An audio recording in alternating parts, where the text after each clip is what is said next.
Santo. Josué capítulo 9, verso 8 al 18. Ellos respondieron a Josué: nosotros somos tus siervos. Y Josué les dijo: ¿quiénes sois vosotros y de dónde venís?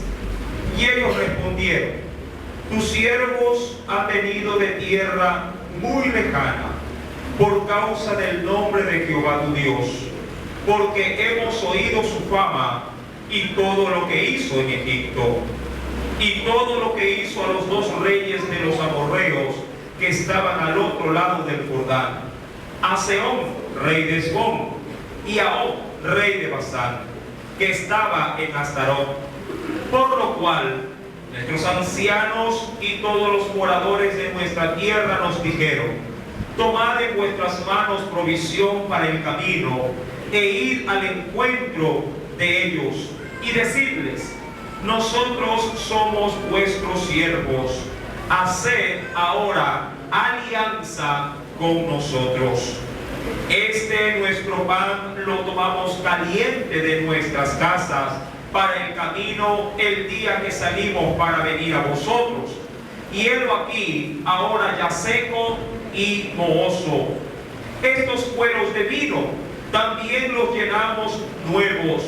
Helos aquí ya rotos, también estos nuestros vestidos y nuestros zapatos están ya viejos a causa de lo muy largo del camino. Y los hombres de Israel tomaron de las provisiones de ellos y no consultaron a Jehová. Y Josué hizo paz con ellos y celebró con ellos alianza, concediéndoles la vida. Y también lo juraron los príncipes de la congregación. Verso 16. Pasado 3 días después que hicieron alianza con ellos, oyeron que eran sus vecinos y que habitaban en medio de ellos. Y salieron los hijos de Israel, y al tercer día llegaron a las ciudades de ellos, y sus ciudades eran Gabaón, Cafira, Herod y Kiriat Yarim. Y no los mataron los hijos de Israel, por cuanto los príncipes de la congregación les habían jurado por Jehová, el Dios de Israel. Y toda la congregación murmuraba contra los príncipes. Amén. Hasta ahí la palabra del Señor. Inclinando nuestro rostro, oremos. Amado Dios y buen Padre Celestial, en esta noche, nuevamente, Señor, la porción de la Escritura ha sido leída. Danos, oh Dios, conforme a tus misericordias, la facultad no solamente de discernirla y de entenderla, sino también, Señor amado, la disposición de obedecer a través de ella toda aquella enseñanza espiritual que se aplica a nuestra vida. Ayúdanos, oh Dios, a guardar ese mensaje. Ayúdanos, oh Dios, a poner en obra esta palabra. Y permítenos, Señor, que nuestras veredas sean enderezadas por tu caminar, por la senda que el Espíritu Santo ha trazado hoy para nosotros a través de esta enseñanza. Te lo pedimos, Padre, en el nombre de Cristo Jesús, y te damos gracias, mi Señor. Amén y amén. Acompáñeme, por favor. Quisiera ver un texto bíblico para tomarlo como fundamento. Acompáñeme al libro de Números, capítulo número 27. El tercer libro de la Escritura, Números, capítulo 27.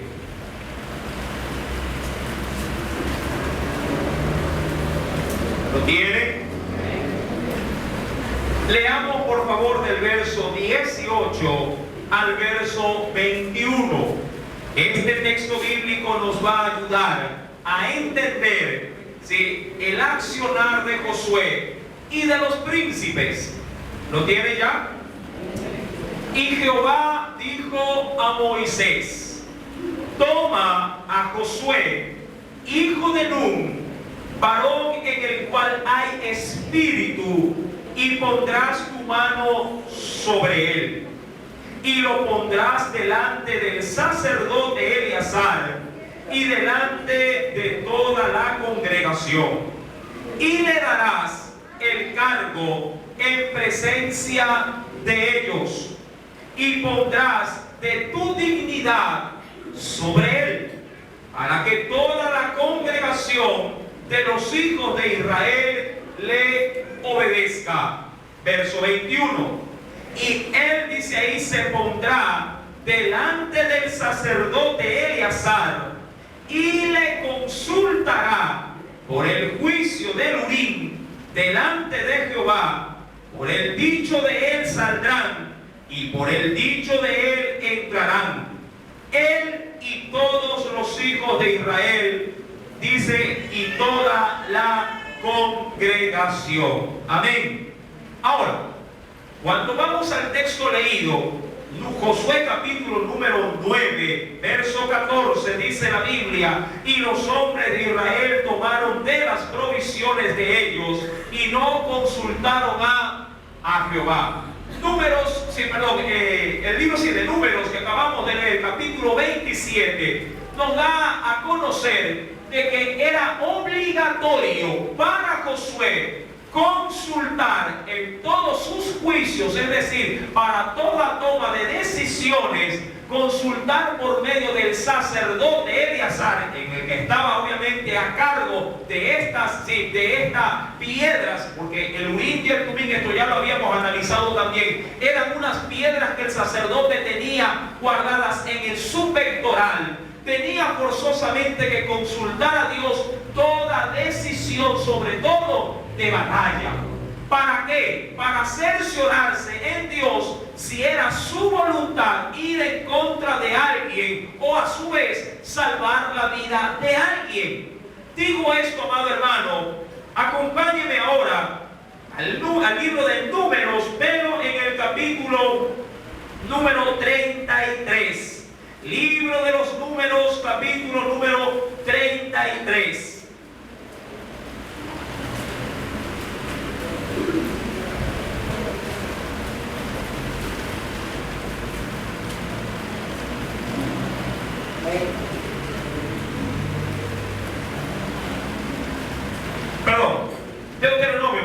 Deuteronomio, capítulo número 20, discúlpeme. Deuteronomio, capítulo 20, el quinto libro de la Biblia. Después nos vamos a número 33. Deuteronomio, capítulo número 20. Veamos este primer texto. ¿Lo tienen? Deuteronomio, capítulo número 20, vamos a leer del verso 10 al verso número 18. ¿Lo tienen? No, sí, Deuteronomio capítulo 20, verso 10 al 18. Dice el Señor: cuando te acerques a una ciudad para combatirla, le intimarás, dice ahí, la paz. Es decir, le vas a proponer guerra o paz. Le vas a proponer o a intimar la paz. Y si respondiere esa ciudad paz, y te abriere todo el pueblo que en ella fuere hallado, te será tributario y te servirá. Verso número 12. Mas si no hiciere paz contigo y emprendiera guerra contigo, entonces la sitiarás, es decir, la rodearás. Luego que Jehová tu Dios la entregue en tu mano, herirás a todo varón suyo a filo de espada. Verso 14. Solamente las mujeres y los niños y los animales y todo lo que haya en la ciudad, todo su botín, tomarás para ti y comerás del botín de tus enemigos, los cuales Jehová tu Dios te entregó. Ahora, ponga atención a lo que dice el verso número 15, porque aquí vamos a tomarnos para analizar Josué. Así harás a todas las ciudades que estén, dice ahí, ¿qué dice la Biblia? A todas las ciudades que estén muy lejos de ti. Aún más dice la Biblia, que no sean de las ciudades de estas naciones, es decir, de las naciones, en este caso, los pueblos que se asentaban en la región de Canaán, verso número 16.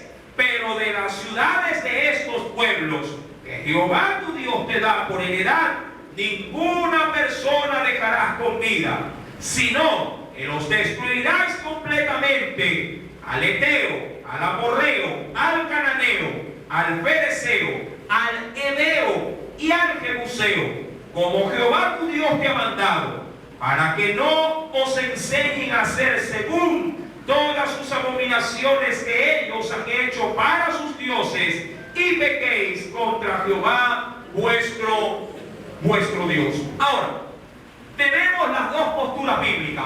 La primera, a donde empujaba a Josué en cuanto a la primera declaración de Números capítulo 27.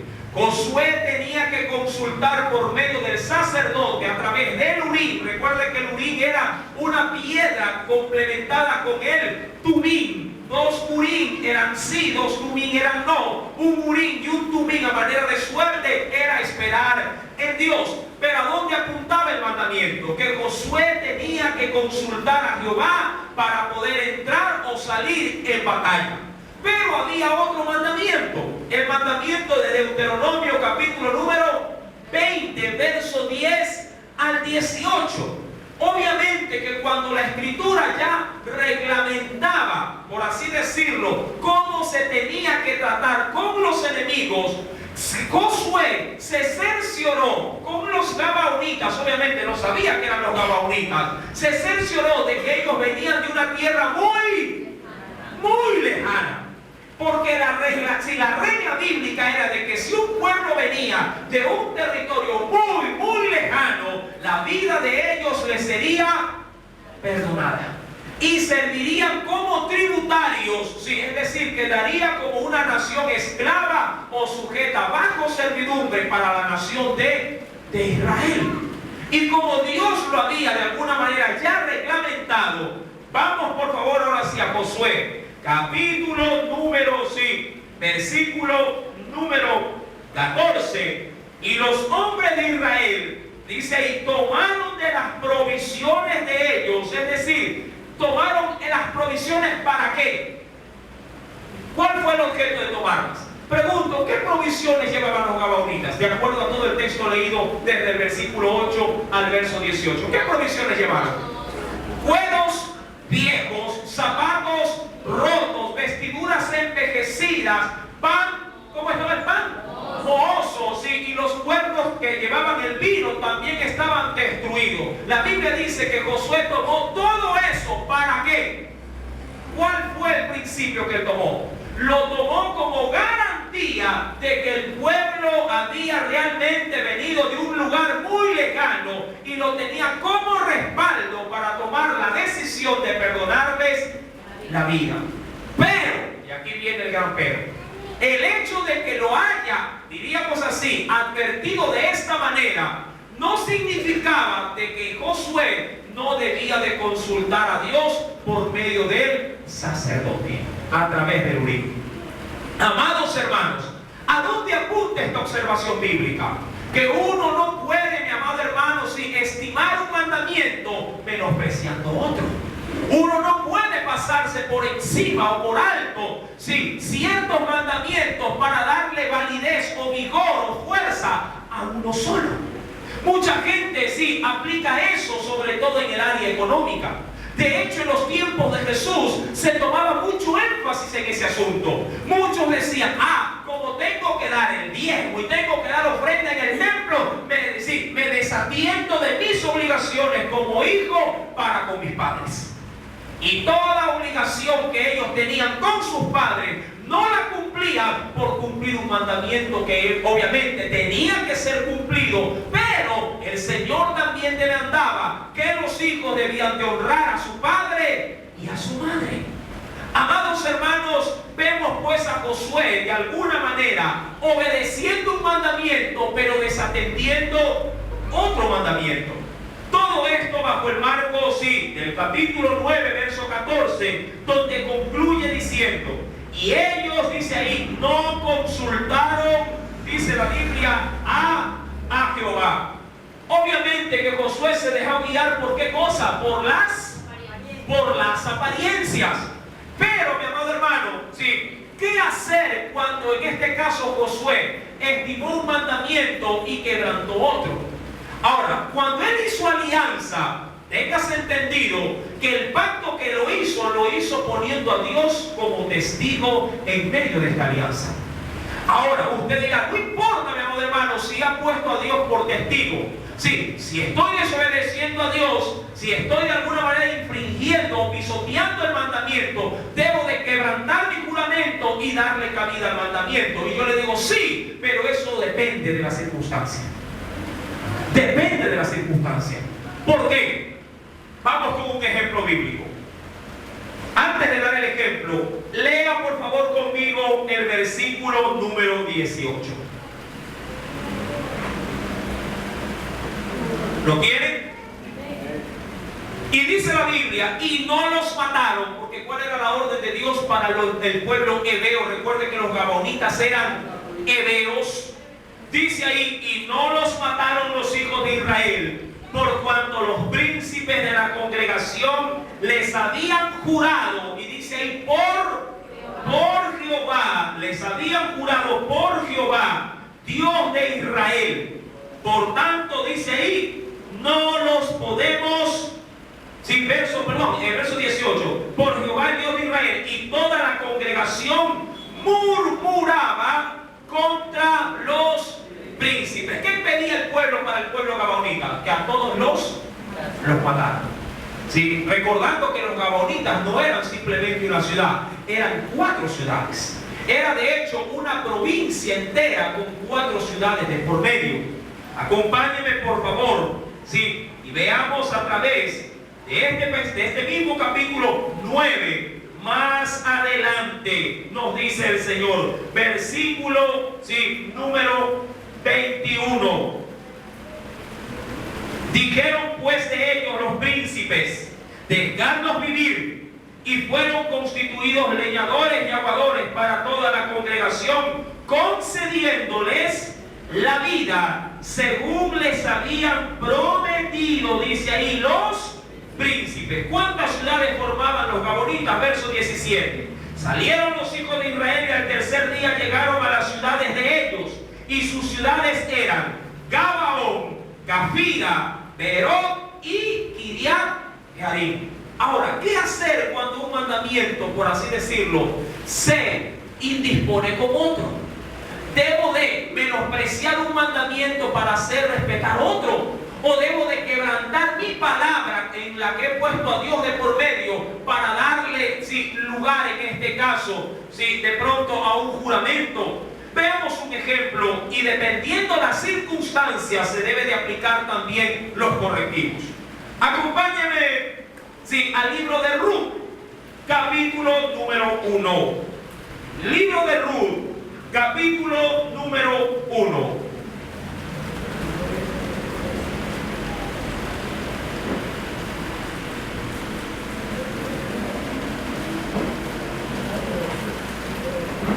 Libro de Ruth. Más adelante, Josué, Jueces y viene Ruth. ¿Lo tiene? Versículo número 1 al 5, y de ahí voy a tomar otros versos adicionales en el mismo libro de Ruth. ¿Lo tiene ya? Aconteció en los días que gobernaban los jueces que hubo hambre en la tierra, y un varón, Ruth 1, verso 1, y un varón de Belén de Judá fue a morar o fue a vivir en los campos de Moab, recordando que Moab era una nación pagana, una nación ajena en ese sentido a Israel. Él y su mujer y 2 hijos suyos. Verso 2. El nombre de aquel varón era Elimelech, y el de su mujer Noemí, y los nombres de sus hijos eran Malón y Kelión. Dice la Biblia, efrateos, es decir, de la tribu de Efraín, efrateos de Belén, de Judá. Llegaron pues a los campos de Moab y se quedaron allí. Verso 3. Y murió Elimelech, marido de Noemí, y quedó ella con sus 2 hijos. Verso 4. Los cuales tomaron para sí mujeres moabitas. El nombre de una era Orfa y el nombre de la otra era Ruth, y habitaron allí unos 10 años. Los que conocen la historia, se la simplifico para los que no la conocen. Esta familia, Elimelech, Eliofalión, sí, y también Noemí, formaban sí una familia común y corriente, pero perteneciente a la nación de Israel. Llegó el hambre y por cosas de necesidad económica, falta de pan, fueron y se allegaron a la región de Moab. En Moab, penosamente la tragedia visita sus vidas y Elimelech, el padre de familia, muere. Luego, posteriormente, los hijos de Elimelech tomaron mujeres de esa tierra. Ahora, para un judío estaba permitido tomar o unirse en yugo desigual. Obviamente que no. La palabra de Dios sancionaba duramente si alguien se emparentaba con mujeres extranjeras. Pero estos hombres, sí, y respetando el mandamiento, van, igual toman a mujeres extranjeras y las hacen formar parte de su familia. Para pena y desgracia de Noemí, la madre de estos 2 muchachos, sí, ambos hijos terminan muriendo en aquella nación. Y Noemí se queda con las 2 nueras. ¿Se queda con quién? Con Ruth y con Orfa. Y ella les hace una propuesta. Les dice: ¿saben qué? Yo ya no tengo hijos, soy vieja, y ahora ustedes, como no tienen un vínculo alguno sobre mí, cada quien puede regresarse nuevamente a su casa. Y esa decisión, ella sí se las pone a su consideración, porque ella quería retornar nuevamente a su país de origen. Ahora, Orfa regresa, pero Ruth se queda con ella. Recuerda, Ruth era una mujer extranjera. Amados hermanos, en ese principio, cuando usted lee todo el libro de Ruth, más adelante sale el nombre de un personaje llamado Booz. Y Booz, que era un judío temeroso de Dios, se termina casando ¿con quién? Con Ruth. Porque Ruth, siendo extranjera, pese, amado hermano, a su ideología de adorar dioses paganos, se convierte al judaísmo. Y convertida al judaísmo, esta mujer halla gracia ante los ojos de Dios. En este caso, Booz pone su mirada en ella, la toma por mujer, y no le alargo mucho la historia. De los lomos o del vientre de esta mujer termina naciendo más adelante por descendencia el gran rey David. Amados, y usted dirá: bueno, hermano, ¿y qué pasó ahí? Y respetaron un mandamiento, pero a la larga terminó siendo bendición. Pues déjeme decirle que sí. Ahí es donde la supremacía y la providencia divina rompe los esquemas. De pronto, sí, aún diría yo, de un mandamiento designado que se debe de cumplir. Ahora, ¿estará Dios en contra de su propia palabra? ¡Claro que no! Pero cuando uno hace malas cosas, hablando ya del ser humano, cuando uno actúa de una manera, diría, injusta, Dios sí, en su misericordia, puede tomar de pronto mi vida desbaratada y a la larga encaminarla para bien. Y eso es lo que va a pasar con los gabaonitas. Esta nación gabaonita de alguna manera engañó al pueblo, y claro que lo engañó. Pero a la larga, la acción que ellos cometieron, sí, va a ser de bendición para sus propias vidas. Todo esto bajo el marco, mi querido hermano, del propósito providencial de Dios. No porque Josué, sí, se haya equivocado al no consultar a Dios, Dios le estaba diciendo: has hecho bien con tu decisión. Los gabaonitas, de manera inicial, todos y cada uno de ellos debieron haber sido puestos a filo de espada, es decir, haber sido eliminados de acuerdo a la orden divina. Pero Dios, ante el desatino de Josué, revertió ese mal y lo hizo para bien. Ahora, acompáñenme por favor al libro de Josué. capítulo número 9. Veamos otros antecedentes. Versículo número 19. Mas todos los príncipes respondieron a toda la congregación. ¿Qué les dijeron? Nosotros les hemos jurado por Jehová, Dios de Israel. Por tanto, ahora no les podemos tocar. ¿Por qué causa ya no lo podían tocar? ¿Qué decía Deuteronomio 20, el texto que ya leímos? Verso 10 al 18, que una vez que se les había perdonado la vida, ya quedaban tributarios para la nación de Israel. Es decir, que ahora ya estaba un compromiso ligado en medio de la nación de Gabaón y en medio de la nación de Israel. Verso 20, esto haremos con ellos, les dejaremos vivir para que no venga ira sobre nosotros. ¿Pero por qué causa? Ya no por causa del mandamiento, sino por causa, que dice ahí, del juramento, dice ahí, que le hemos hecho. Y aquí quiero entrar en materia espiritual. Usted, mi amado hermano, puede cometer la misma acción que cometió Josué. Usted dice, nunca, hermano, yo voy a ser como Josué. Hoy me estoy enterando y no me van a coger de ese lado. Pues déjeme decirle que hay muchos pueblos de Dios que luego, inclusive de haber leído textos como estos, cometen los mismos errores que cometió Josué. ¿De qué manera se puede cometer un mismo error? Mucha gente aún para casarse entre propios cristianos que comparten la fe, simplemente se dejan guiar porque lleva una Biblia y dicen, él es cristiano, ella es cristiana, casémonos, y no le consultan a Dios.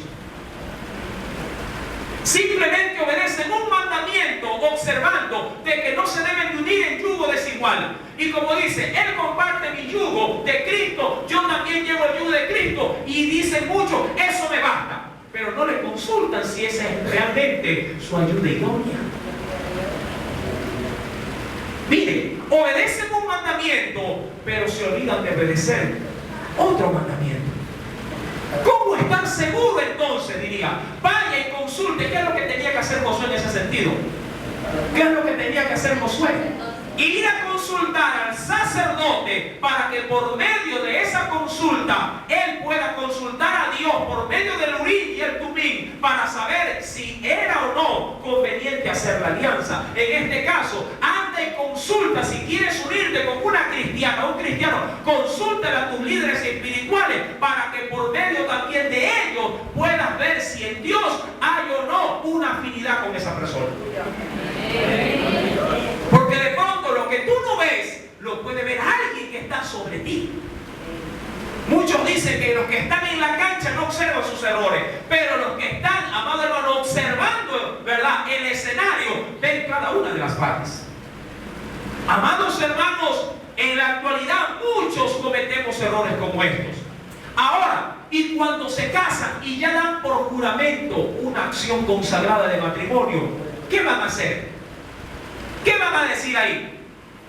Ya, hermano, ya me enteré que me ha estado mintiendo, ha sido un mal cristiano. Yo pensé que uniéndome con él nuestro ministerio iba a crecer, y resulta ser que ni siquiera ora, que ni siquiera lee la Biblia, que ni siquiera si le gusta predicar el Evangelio. Pero como lo vi con la Biblia, como lo vi simplemente con repartiendo tratados, sí, me dejé llevar por eso.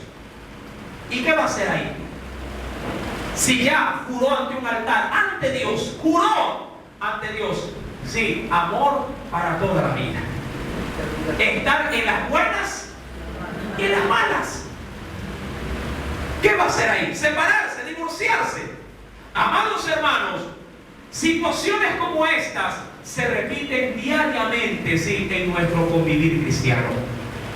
En el caso del matrimonio, simplemente para ilustrar lo que estoy diciendo, acompáñenme a la primera carta a los Corintios.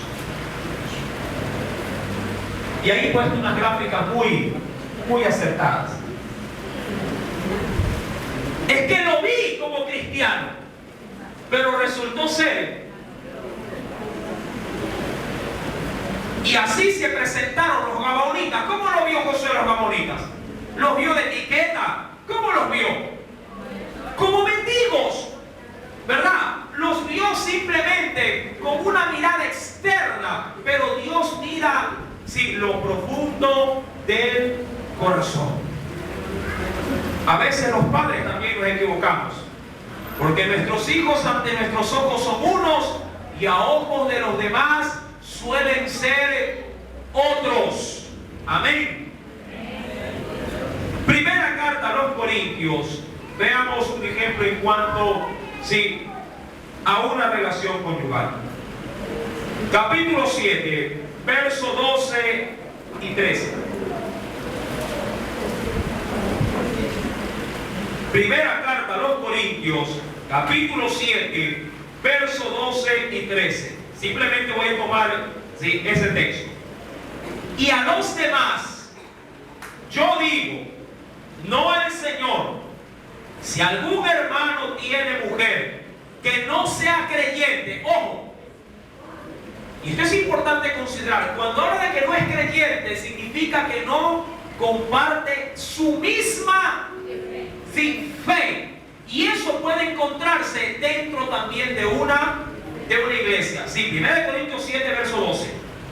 Recuerden, verso 12. Y a los demás yo digo, no al Señor, si algún hermano tiene mujer que no sea creyente, ¿y qué sucede ahí? Y ella consiente en vivir con él, ¿qué tiene que hacer el creyente? ¿Qué tiene que hacer el creyente? Deshacer ese asunto.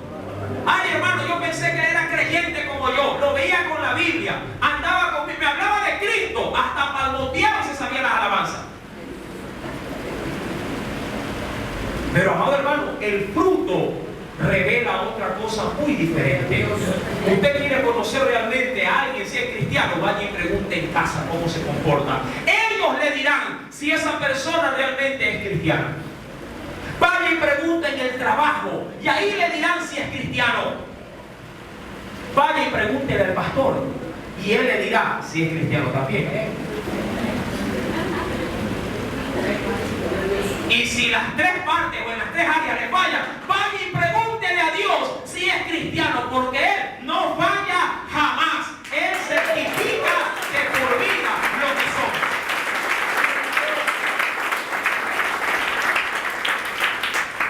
Y dice el verso 13, y si una mujer tiene marido que no sea creyente y él consiente en vivir con ella, ¿qué también le recomienda a la esposa? ¿Por qué? Porque ya hay un acto de juramento. ¿Qué le toca hacer en ese sentido a un creyente que ha tomado una mala decisión o ha observado un mandamiento y se ha olvidado de otro? Tiene simplemente que sobrellevar esa carga y pedir a Dios que tenga mucha misericordia. Amén. Amén. Recordemos, mis queridos hermanos, sí, que las apariencias suelen hacernos muy malas pasadas. Amén. Estas gráficas están muy ilustrativas. No la mire a ella, mire la sombra. Recordemos por favor a Josué capítulo número 9. Amén. Josué capítulo número 9. ¿Qué es lo que tenían que hacer con los gabaonitas? ¿Sí? Veamos pues en qué termina este asunto. Versículo número 22. Veamos la reacción de Josué. Y llamándolos Josué, les habló diciendo, ¿por qué nos habéis engañado? Ahora recuerden, ya esto salió ¿cuándo? ¿Cuándo salió esto ya? Después de qué? Después de la alianza, después del juramento, después de que ya estaba concretado absolutamente todo. Después de que se casó, ahí salió todo. Ahí salió todo. Llamándolo Josué les habló diciendo, ¿por qué nos habéis engañado? Diciendo, habitamos muy lejos de vosotros, siendo que moráis en medio de nosotros. Ahora pues, y viene el asunto, malditos sois. Ahora, ¿quién realmente se llevaba la maldición? Mire, para los gabonitas no fue maldición, para los gabonitas fue bendición. Porque Josué, recordando, no pierda el texto que estamos leyendo, acompáñenme en el mismo capítulo, pero en el versículo 21. ¿En qué los constituyeron a los gabaonitas a manera de sanción, a manera de pronto de represalia? Dice, dijeron pues de ellos los príncipes, dejadlos vivir. Y fueron constituidos, dice la Biblia, ¿en qué cosa? Leñadores y aguadores, es decir, cargadores de agua y cortadores de árboles. ¿Pero para qué? Para toda la congregación. Pero más adelante esta tarea y esta labor se la limita de manera exclusiva. ¿Sabe para dónde? Para el tabernáculo, para el templo de Dios. Acompáñeme por favor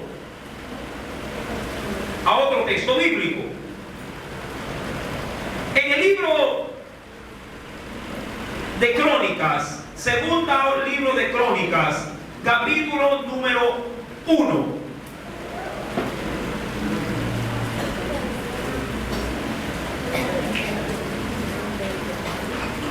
Segunda carta de Crónicas, capítulo número 1, después de los reyes.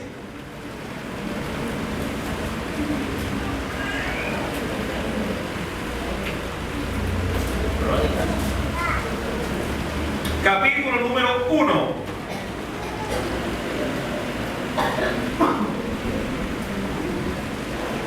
Versículo 3. Dice el Señor.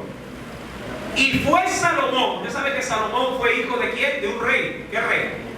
El rey David. Y Salomón fue el autor prácticamente de la construcción del templo. Y fue Salomón y con él toda esta asamblea al lugar alto que había en donde. ¿En dónde estaba? En Gabaón. Porque allí estaba el tabernáculo de reunión de Dios que Moisés, siervo de Jehová, había hecho. ¿En dónde? En el desierto. ¿A dónde estaba sentado el tabernáculo? Justamente en la nación donde Josué los había maldecido. Ahí llegó a habitar el templo de Dios. Esdras, capítulo número 2. Esdras, capítulo número 2. Antes de Nehemías. Esdras, capítulo número 2. ¿Dónde está Esdras? Eso, entre Génesis y Apocalipsis.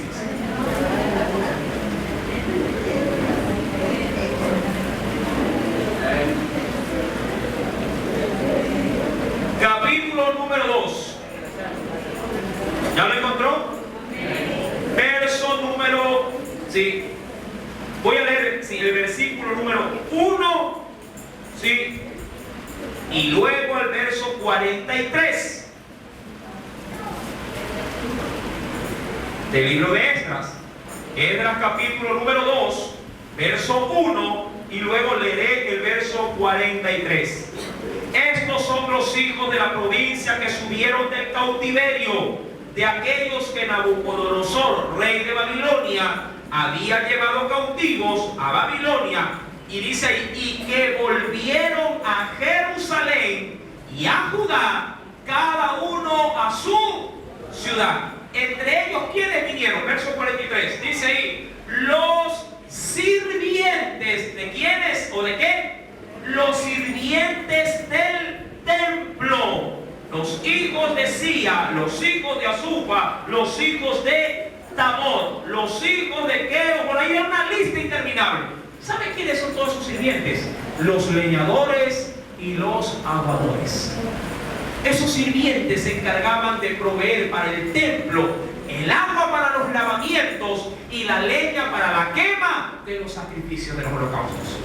Amados hermanos, recordemos rápidamente a Josué capítulo número 23, capítulo 9, verso 23. Ahora pues le dice Josué a estos: malditos sois, y no dejará de haber entre vosotros siervos, dice ahí, es decir, esclavos, y quien corte la leña y saque el agua, ¿de qué lugar? Para la casa de mi Dios. Ahora pregunto, eso si bien es cierto en el momento era visto como un oficio de pronto detestable, amados, para la actualidad servir en estas áreas, aún recogiendo la basura en una casa del Señor, es una preciosa bendición.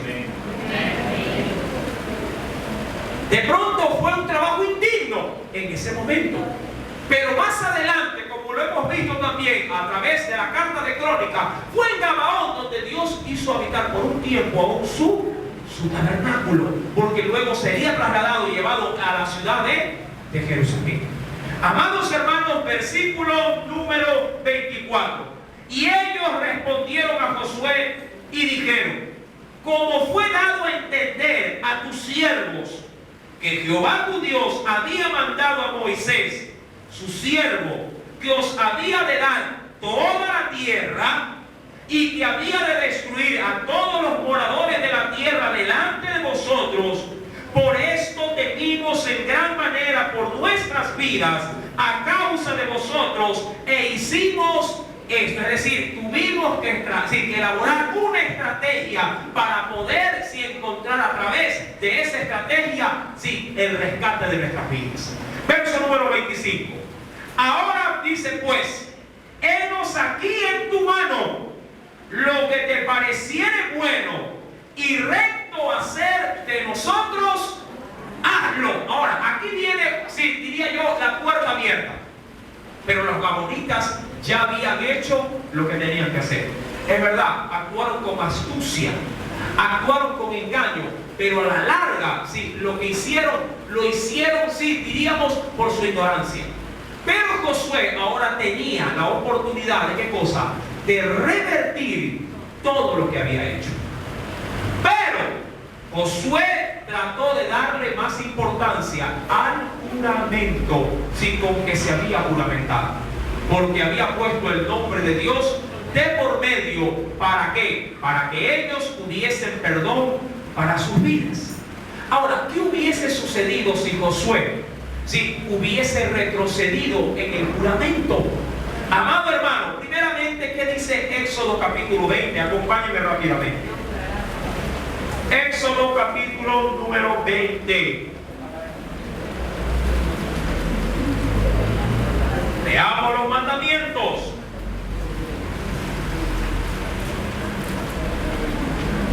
¿Ya lo tiene? Éxodo capítulo número 20, verso número 7. No tomarás el nombre de Jehová tu Dios en vano, porque no dará por inocente Jehová al que tomare su nombre en vano. Hubo alguien, no entre el pueblo con Josué, pero hubo alguien que se levantó después de Josué, que quiso quebrantar el juramento que hizo Josué, y le fue mal. ¿De quién estoy hablando? Acompáñenme por favor a la escritura en la segunda carta de Samuel. Segunda carta de Samuel. En una oportunidad un rey dijo: no puede ser posible que los gabaonitas estén entre nosotros. Segunda carta de Samuel, capítulo número 21.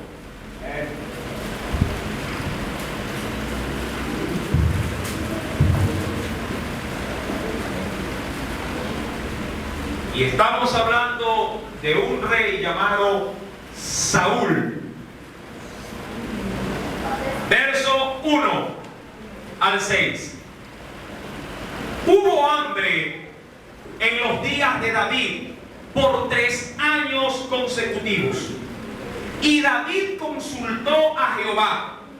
Y Jehová le dijo: es por causa de Saúl, es decir, el responsable de esta hambruna o el responsable de esta sequía, porque por lo general las hambrunas venían por sequía.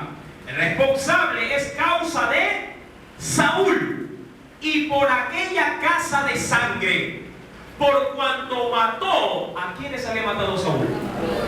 A los gabaonitas. Entonces el rey llamó a los gabaonitas y les habló. Y dice ahí, entre paréntesis, los gabaonitas no eran de entre los hijos de Israel, sino del resto de los amorreos. Específicamente, ¿de qué nación? De los heveos. Recuerde eso. A los cuales los hijos de Israel, mira lo que dice ahí, le habían hecho juramento, pero Saúl había procurado matarlos en su celo por los hijos de Israel y de Judá. ¿Qué es lo que? Prácticamente Saúl reaccionó, ¿sí?, cientos de años después, ¿sí?, diciendo que los gabaonitas no deberían de estar ni mucho menos en Israel, ni mucho menos sirviendo en el templo. Pero ya había sido dado un juramento y Dios ya lo había aprobado. Y digo que lo había aprobado porque en Josué capítulo 10, quien termina dándole la victoria a Josué para salvar a los gabaonitas fue Dios. Y eso lo vamos a ver obviamente la próxima semana. Terminemos el texto. Verso número 3. Dijo pues, ¿quién? El rey David a los gabaonitas: ¿qué haré por vosotros? ¿O qué satisfacción os daré para que bendigáis la heredad de Jehová? Es decir, ustedes que son ahora aquí extranjeros, por favor, necesito recompensarlos con algo para que ustedes nos bendigan a nosotros. Verso número 4. Y los gabaonitas le respondieron: no tenemos nosotros querella, es decir, problema sobre plata ni sobre oro con Saúl. Dice ahí, y con su casa. Perdón, leo el verso 4, ¿está bien? Y los gabaonitas le respondieron: no tenemos nosotros querella sobre plata ni sobre oro con Saúl y con su casa, ni queremos que muera hombre de Israel. Y él les dijo: lo que vosotros dijereis, haré. Verso 5. Ellos respondieron al rey: de aquel hombre que nos destruyó y que maquinó contra nosotros para exterminarnos sin dejar nada de nosotros en todo el territorio de Israel, dénsenos 7 varones de sus hijos para que lo ahorquemos delante de Jehová en Gabaa de Saúl, el escogido de Jehová. Y el rey dijo: yo los daré. Y se los dio. Y mataron esos 7. Y Dios bendijo la heredad. Y comenzó a llover. Y la tierra comenzó a producir. Termine de leer en casa. Amados, Dios respetó el juramento. Pero recuerden, no aprobó la acción de quién. De Josué. Pero a la larga se terminó, sí, haciendo misericordia sobre quién, sobre los gabaonitas. Para concluir, Josué capítulo número 9.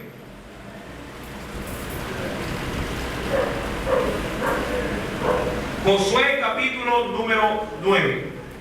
Veamos versículo número 25. Ahora pues, les dicen los gabaonitas: henos aquí en tu mano lo que te pareciere bueno y recto hacer de nosotros, hazlo. Verso 26. Y él lo hizo así con ellos, pues los libró de la mano de los hijos de Israel y no los mataron. Verso 27. Y Josué los destinó aquel día a hacer, ¿qué cosa? A ser leñadores y aguadores para la congregación y para el altar de Jehová en el lugar que Jehová eligiese. Y dice ahí, lo que son hasta hoy, es decir, hasta el tiempo en que sí, esta palabra fue escrita. Y así, de esa manera, los gabaonitas lograron salvar su vida. ¿Qué podemos aprender de este texto bíblico? Primeramente, sí, recuerden, a no ser, bajo ninguna circunstancia, personas llevadas cautivadas simplemente por lo que ven nuestros ojos. En esta gráfica he tratado de poner algo muy similar, sí, a lo que estamos diciendo en la enseñanza. De pronto por fuera se ve, diríamos, insignificante, pero por dentro puede ser una gran persona. Amén. ¿Cuántas veces las apariencias nos hacen dobles jugadas? Sí, por fuera nos vemos como personas miserables, personas que no tienen mayor valor, pero todo es que usted trata con ellos, habla con ellos, puede ser el futuro pastor de su congregación. Amén. Recuerde que Jesús mismo, primeramente nacido de hombre, obviamente, sí, venido en carne, su labor y su ejercicio fue tan solamente un oficio muy, diríamos así, muy pobre en medio de la sociedad. Fue tan solo un carpintero, pero luego fue el Salvador del mundo. Amén. No nos dejemos guiar por las apariencias, sí, diríamos por la espuma que logra verse, pero en sí mismo es una persona muy pequeña a la hora de ser de pronto sin estimado en las cosas espirituales. Mucho bla bla, mucho compromiso, siempre levanta la mano, siempre es como que está en movimiento, pero a la larga usted lo taza, amado hermano, y no sirve ni para entregar un tratado. Dice, hable usted, ay, es que no puedo, es que ahorita me duele, es que me están llamando. Amén. Si usted, mi querido hermano, realmente estima las cosas, sí, siempre hágalo, pero bajo la óptica, sí, bajo la óptica de Dios. Y ahí tengo, sí, una imagen alusiva a esto. ¿De qué sirve que el mundo te vea? ¿De qué manera? Pero, sí, si ante los ojos de Dios, que puede ver lo profundo de nuestro ser, ve que estamos corroídos o estamos prácticamente siendo consumidos, sí, por un daño prácticamente que tiene como fundamento ira, rencor, celo, contienda, que esto no se lo puede ver de manera exterior, sino de manera interna. Los gabaonitas se presentaron de una manera, diríamos, muy apetecible, pero en su interior, sí, si bien es cierto, usaron de recursos mentirosos, quisieron salvar su vida. Usted y yo debemos de siempre ser guiados, recuerde, por el Espíritu de Dios para no equivocarnos. El pueblo de los gabaonitas fue constituido en hombres cargadores de leña y suministradores de agua para la casa de Dios, y lo que en principio para ellos fue de maldición terminó siendo de gran bendición. Pero no se deje engañar. No siempre nuestros desatinos a la hora de estimar la palabra de Dios logran tener, sí, buenos resultados. Porque hay quienes, cuando menosprecian el consejo de Dios y toman una mala decisión, en vez de vivir bajo bendición, vivirán todos sus días bajo la pena y la maldición de su Dios. Amén. Tengamos presente esta enseñanza y alabemos a Dios por ello. Aleluya.